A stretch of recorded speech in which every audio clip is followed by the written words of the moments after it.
Ammonia now NH3।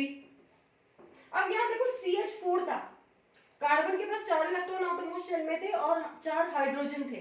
Ammonia को देखो nitrogen है, क्या एटॉमिक नंबर है नाइट्रोजन का 7, कन्फिगरेशन बोलो 2 5, आउटरमोस्ट शेल में कितने इलेक्ट्रॉन है 5, चाहिए कितने 3, राइट। अब नाइट्रोजन कहेगा भाई मेरे साथ तो बड़ा पंगा है, मुझे तो सिर्फ 3 इलेक्ट्रॉन चाहिए। ये लालची नहीं होता है, ये कहता है कि भैया मुझे सिर्फ 3 इलेक्ट्रॉन चाहिए, 5 तो मेरे पास है अपना ऑक्टेट कंप्लीट करने के लिए। तो 3 हाइड्रोजन को अपने पास बुलाता है, बोलता है अच्छा तू यहाँ बैठ जा, तुम यहाँ बैठ जा और तुम यहाँ बैठ जा, सिर्फ 3 हाइड्रोजन को, और सिर्फ उन्हीं के साथ बॉन्ड बनाएगा। तो बाकी 2 बचे हुए बॉन्ड कहाँ जाएंगे, उन्हें बोलेगा तुम अलग बैठो, तुम्हें कोई जरूरत नहीं इनके साथ बॉन्ड बनाने की, ठीक। ये लो,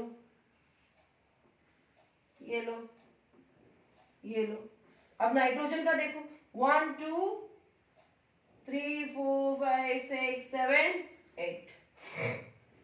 तो this is electron dot structure of ammonia. Now try for carbon dioxide, try for carbon dioxide. Carbon has 6 electron.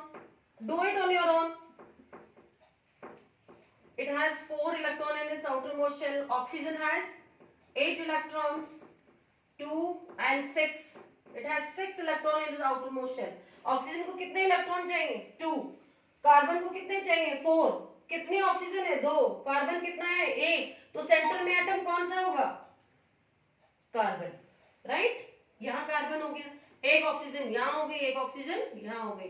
Carbon ने कहा भैया तुम्हें 2 चाहिए, तो ये 2 इलेक्ट्रॉन इस ऑक्सीजन को बोल दिया और 2 इलेक्ट्रॉन इस ऑक्सीजन को। अब ऑक्सीजन ने भी अपने इलेक्ट्रॉन फैलाने शुरू कर दिए, 6 है तो भैया 2 तो यहाँ रख दिए, बाकी 4 और 2 6, इसने भी 2 यहाँ रख दिए, बाकी 4 और ये रहे 6। इस तरह से क्या हुआ, ये ऑक्सीजन ने अपना ऑक्टेट कंप्लीट कर लिया, ये ऑक्सीजन ने अपना ऑक्टेट कंप्लीट कर लिया।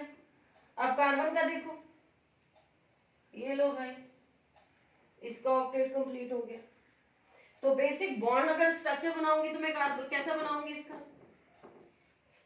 ठीक, इसका बॉन्ड स्ट्रक्चर बनाऊंगी तो क्या करूंगी मैं, right. Now try for H2O।